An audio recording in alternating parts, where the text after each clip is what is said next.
Nah, setelah kalian mendapatkan ide, kemudian rangkailah tema. Dalam sebuah naskah, tema memiliki arti penting. Tanpa ada sebuah tema, maka tidak akan ada yang diutarakan. Tema merupakan pokok pikiran atau gagasan atau ide dasar cerita. Nah, tema ini berfungsi sebagai pemersatu unsur-unsur elemen pembentuk cerita, seperti penokohan, latar, alur, dan juga dialog. Selain itu, tema juga mempunyai fungsi sebagai pedoman dan arah kerja. Tema bisa disamakan dengan fundamen sebuah bangunan. Nah, tema tidak selalu disampaikan secara langsung oleh penulis. Pada umumnya, tema disampaikan secara implisit. Penulis biasanya memasukkan tema secara bersama-sama dengan peristiwa-peristiwa yang ada di dalam naskah. Ada banyak tema yang bisa diangkat dalam naskah, seperti percintaan, persahabatan, kepahlawanan, petualangan, dan juga masih banyak yang lain. Secara pemahaman yang tradisional, tema bisa dijelaskan dengan sebuah kalimat. Misalnya, tidak ada seorang perempuan yang mau kehilangan harga dirinya. Atau, cinta terhadap nusa dan bangsa lebih penting daripada harta benda dan kedudukan. Sangat dimungkinkan apabila terjadi kesamaan tema antara satu naskah dengan naskah yang lainnya. Nah, tinggal bagaimana kreativitas penulis dalam mengolahnya ke dalam cerita. Tema tentang percintaan misalnya, begitu banyak sekali dalam naskah-naskah. Akan tetapi bukankah cinta tidak selamanya identik dengan hubungan antara pria dan wanita? Cinta bisa lebih luas artinya. Cinta antara seorang ibu dengan anaknya, atau cinta seorang manusia dengan hewan kesayangannya, atau manusia dengan benda kesayangannya. Nah, setelah ide didapat, langkah selanjutnya adalah melakukan riset.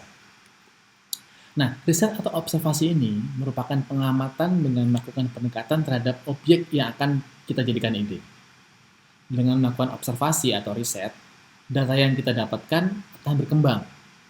Gambaran cerita yang awalnya ada di kepala kita bisa saja berubah ketika sudah berada di lapangan. Riset menjadi variabel yang penting sebelum proses penulisan naskah. Dengan riset, penulis memiliki kedalaman.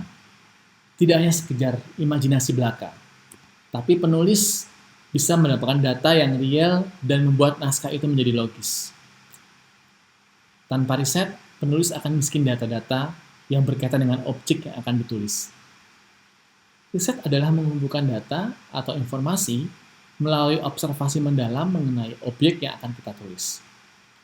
Apabila kita ingin menulis naskah tentang masyarakat urban, atau tentang diaspora, atau tentang membuat kopi, kita perlu melakukan riset berkaitan apapun tentang objek yang kita pilih. Nah, akan lebih baik jika kita langsung turun ke lokasi dan dekat langsung dengan objek yang kita pilih.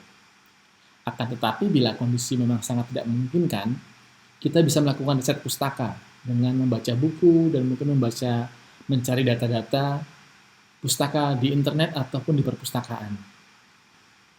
Nah, semakin banyak data yang kita dapat selama riset, akan semakin memudahkan kita dalam menuliskan cerita dalam naskah.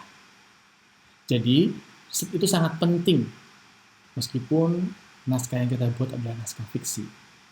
Akan tetapi, ceritanya dan datanya tidak akan mengada-ngada, tetap logis. Bagaimana kalian menggambarkan tokoh seorang nelayan kalau kalian belum pernah bertemu nelayan dan melihat aktivitasnya secara real? Bagaimana caranya berbicara, bagaimana pandangan hidupnya. Jadi, riset adalah hal yang penting dan perlu dilakukan oleh seorang penulis ketika ingin menulis sebuah naskah. Bagaimana? Sudah paham dengan materi kita hari ini? Hari ini kita sudah membahas tentang ide, tentang tema, tentang riset, tentang intertekstualitas, tentang hipogram. Nah, sebelum kelas ini kita akhiri, akan saya sampaikan terlebih dahulu tugas berkaitan dengan materi yang kita bahas hari ini. Tuliskan satu ide internal dan satu ide eksternal, rangkailah menjadi sinopsis dengan tema. Nah, pertemuan berikutnya bisa kalian gunakan untuk melakukan riset tentang ide kalian. Jadi minggu depan adalah penugasan. Oke, saya rasa kelas cukup sampai di sini. Terima kasih untuk perhatiannya dan sampai ketemu lagi pada pertemuan berikutnya. Salam sehat selalu.